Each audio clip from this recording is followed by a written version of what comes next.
বাঙালির মন ও ফুটবল প্রশিক্ষক।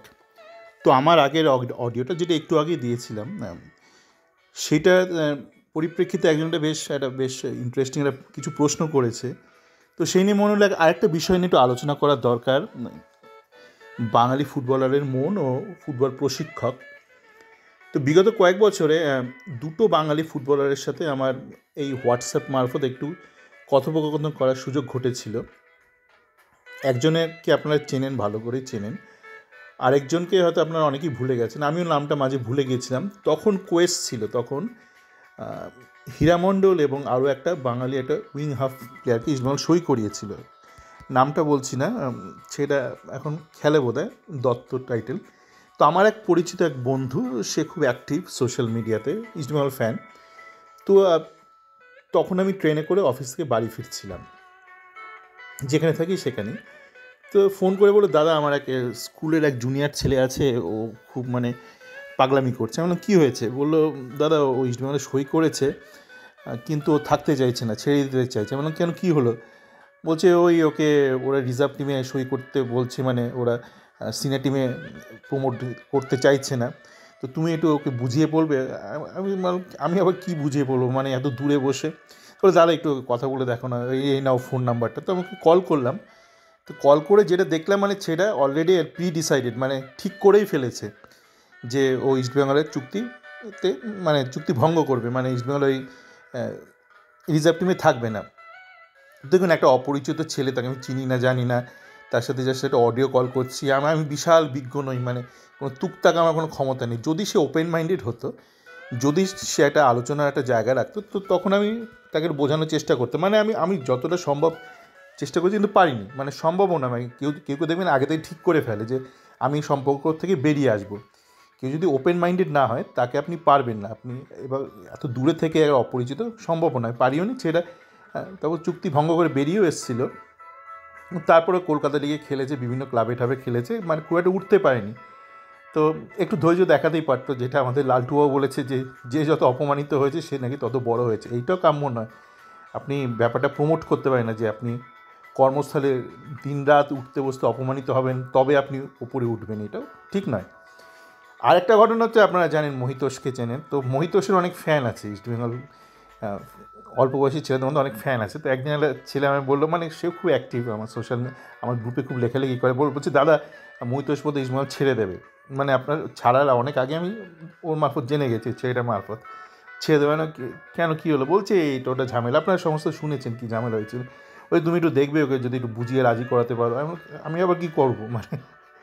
হ্যাঁ, অনেকের ধারণা আছে আমি নাকি বুঝিয়ে টুজিয়ে করতে পারি। না না, অত কিছু নেই। কেউ যদি ওপেন মাইন্ডেড হয়, তার সাথে আলোচনা করি, তারপর যদি তার আলোচনার তর্ক তার যদি ভালো লাগে, সে তখন এটা তার মতো সিদ্ধান্ত নেয়, তখন দেখি। তো কল টল করা হয়নি, হোয়াটসঅ্যাপেই জাস্ট লেখালেখি, একটা গ্রুপ একটা বানালো। তো দেখলাম মোহিত ছিল একই কেস, এই কোয়েসের প্রথম আমল আর এই গত বছরে একই কেস, অলরেডি প্রি ডিসাইডেড যে ওই বিমান ছেড়ে দেবে, তিতি বিরক্ত হয়ে গেছে।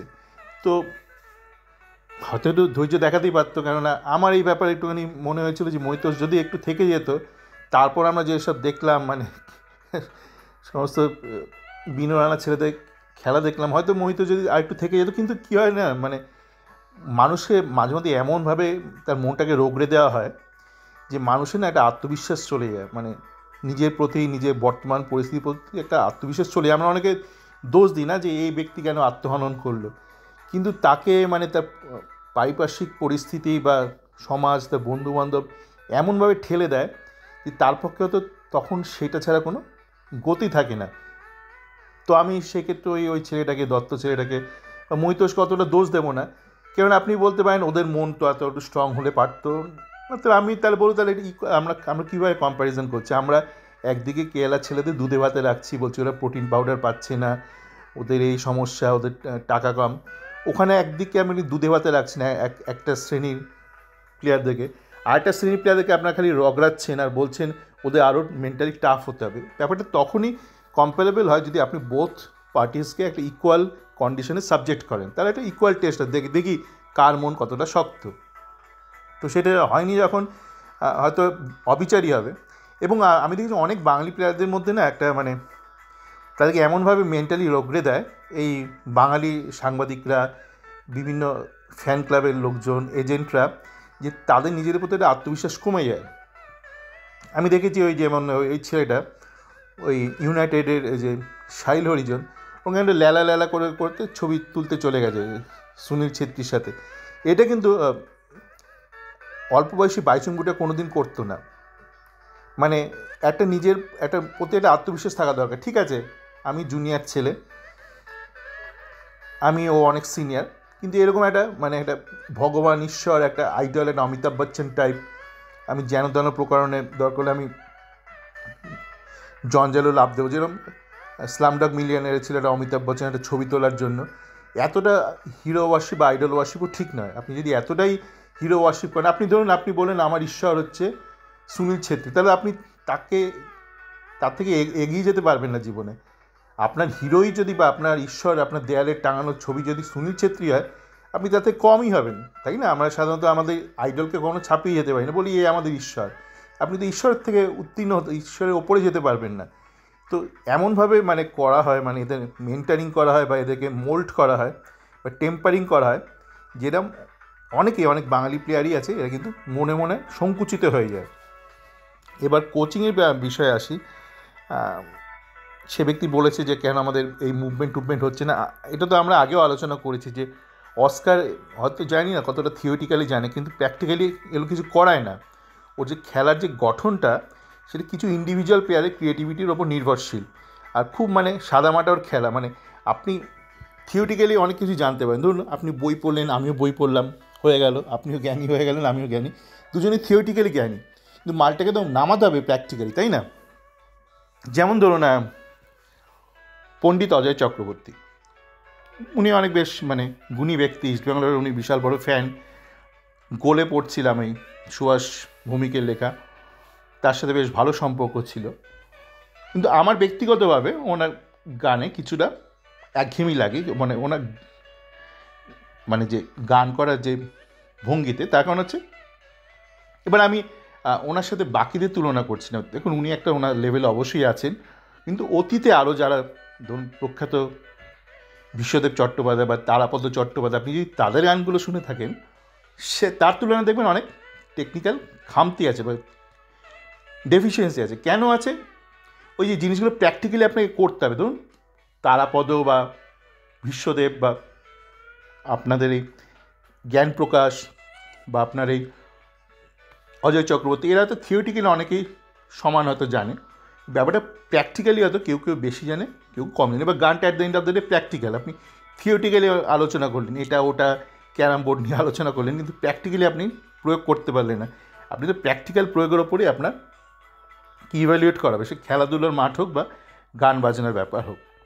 তো এবার কোচিংয়ের ব্যাপারে দেখুন, কোচিংয়ে যে আমাদের শেখায় যারা কোচের, একটা কোচিংয়ে কত কিছু শেখাতে পারে। আপনি ফুটবল ভুলে যান, আপনি যে আপনার লেখাপড়া করেছেন, একটা অ্যাকাডেমিক্স করেছেন, ভারতে তো হচ্ছে আপনার ব্রিটিশ এডুকেশন সিস্টেম, আর যেখানে মূলত থিওরিতে পড়ানো হয়, প্র্যাকটিক্যাল অ্যাসপেক্টে আপনি কর্ম জগতে প্রবেশ করে তারপর শেখেন।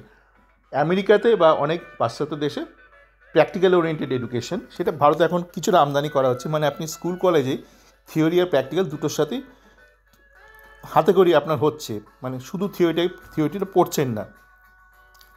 তো সেরকমই আমাদের যে যেটা কোচিং লাইসেন্স হয়, ওটা মূলত থিওরি ওরিয়েন্টেড হয়। মানে সেখানে প্র্যাকটিক্যালটা খুব একটা শেখানোর সুযোগ থাকে না বা সময়ও থাকে না। একটা কিছু সিলেবাস থাকে, ওগুলো পড়লেন, পাস করে গেলেন, ফিস দিলেন। হাই ফিস রয়েছে, কেন হাই ফিস রেখেছে আমি এখনও জানি না।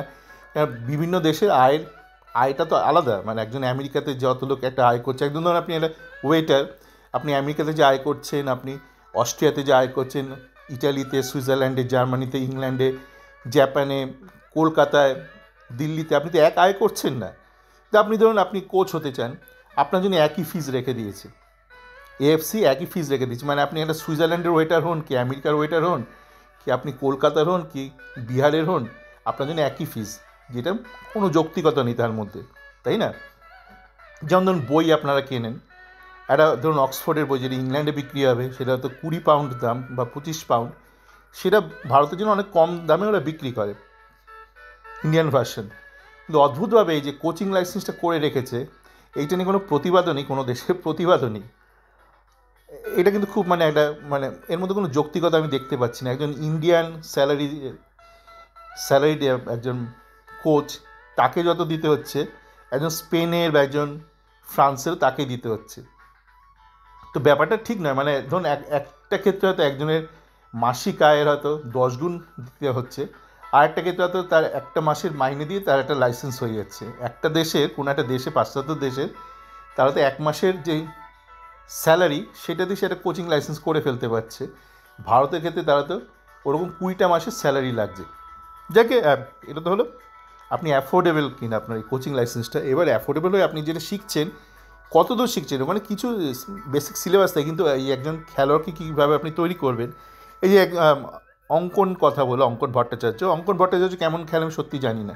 আমি শুধু আগের ম্যাচটা, মোহনবাগানের ম্যাচটার প্রথমার্ধটা দেখেছিলাম, যেহেতু ওদের ফার্স্ট টিম খেলছে, খুব একটা খারাপ খেলেনি। কিন্তু আবার কলকাতা ফুটবল লিগের যে ফাইনাল ম্যাচে অঙ্কন ভট্টাচার্য খেলেছিল ইস্টবেঙ্গল রিজার্ভ টিমের বিরুদ্ধে, তো সেই ম্যাচে দেখছিলাম শেষে মনোরঞ্জন ভট্টাচার্য খুব প্রশংসা করছে, কিন্তু আমি যখন আবার রিপ্লেটা দেখলাম আলাদা করে চোখে পড়লো না। মানে মানে খারাপও পড়েনি, ভালো পড়েনি, মানে খুব একটা ওকে অ্যাক্টিভ দেখিনি সেই ম্যাচে, মানে অন্তত ডিজিটালি দেখিনি। তো আমি জানি না মানে মনোরঞ্জন ভট্টাচার্য কেন প্রশংসা করলো, সেটা কি সেই ম্যাচের ভিত্তিতে নাকি অতীতে ওর কোনো ম্যাচ দেখে এসেছে তার ভিত্তিতে। তো সেই জন্য আমি আলাদা করে নামও উল্লেখ করিনি। এই ম্যাচটাতে দেখলাম মোহনবাগান ফার্স্ট টিমের সাথে খুব একটা খারাপ খেলেনি, কিন্তু আমি এই মুহূর্তে মানে আরও তলিয়ে না দেখে ভালো বা মন্দ এগুলো বলতে যাবো না। কিন্তু ঘটনা হচ্ছে যে হ্যাঁ ঠিক, এরকম অনেক ভালো ভালো প্লেয়ার থাকতে পারে, শুধু যে ফার্স্ট ডিভিশন আছে তা কিন্তু নয়। যেটা আমি আগে বলেছি, সিএফএলের টায়ার 1-এ পাওয়ার থেকে আপনি সিএফএল টায়ার 2-তে আরও বেস্টার ইয়াং প্লেয়ার পাওয়ার সুযোগ রয়েছে। কেননা এই যে সিএফএল টায়ার 2, টায়ার 3 এইগুলোতে মূলত জুনিয়র ছেলেরা খেলে। অঙ্কনেরও বোধহয় 21 না 22 বছর বয়স। তবে ওরা একটা তারিফ করতে হবে যে ওপেনলি বললো যে ইস্টবেঙ্গল, মোহনবাগান সুযোগ দেয় না।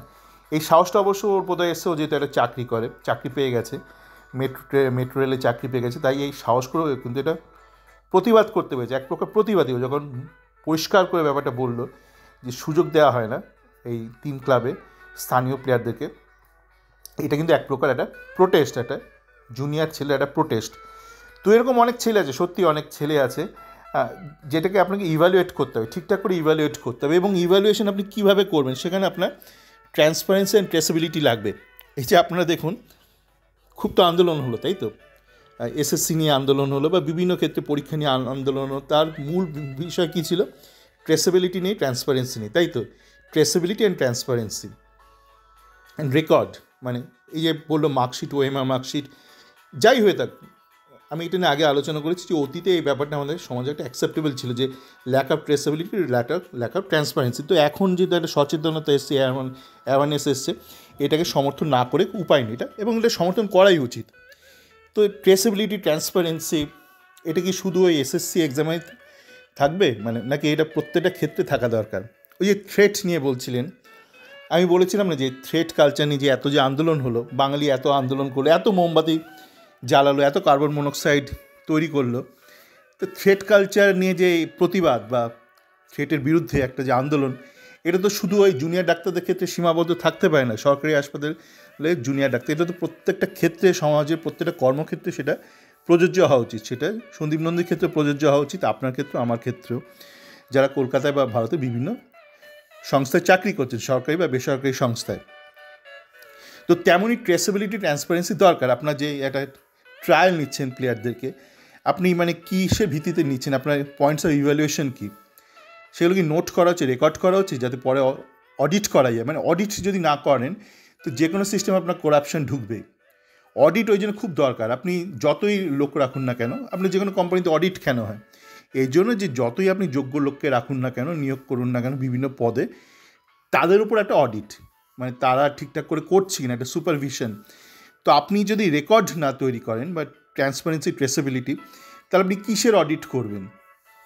তো যখন আপনি ইভ্যালুয়েট করছেন একটা প্লেয়ারকে ট্রায়ালের জন্য, আপনার কী কী চেক পয়েন্ট রয়েছে, যে চেক পয়েন্টগুলোতে আপনি কোথাও লিখছেন, আপনি আমার ইচ্ছে হলো আপনি নিয়ে চলে এলেন, ও সস্তায় পাওয়া যাচ্ছে বলছিল না, ও বিনো বলেছিল যে সস্তায় পাওয়া যাচ্ছে, আসতে রাজি হয়েছে, তাই নিয়ে চলে এসছে। এইটা তো কোনো একটা এডুকেটেড সিস্টেম হতে পারে না, না যে আসতে রাজি হয়েছে তাই চলে এসছে।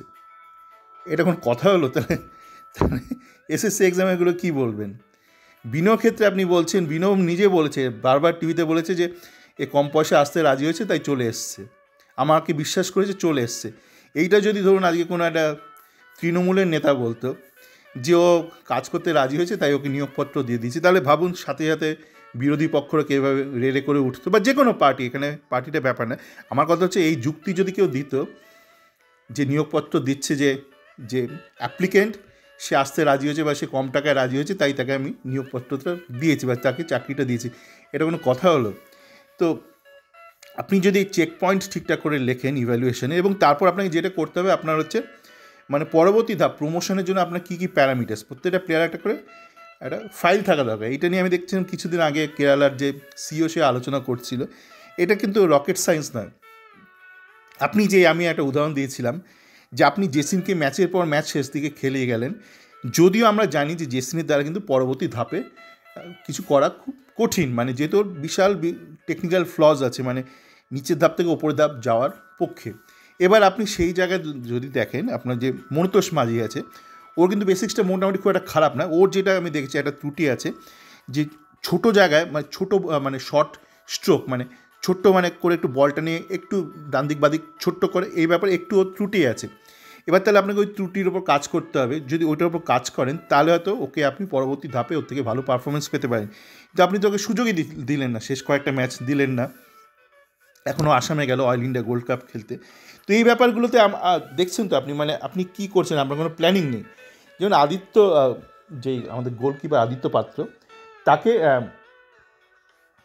একটা গোটা মরশুম আগের মরশুম সিএফএলে খেলিয়ে গেল, টানা খেলিয়ে গেল, কিন্তু কেন খেলালো?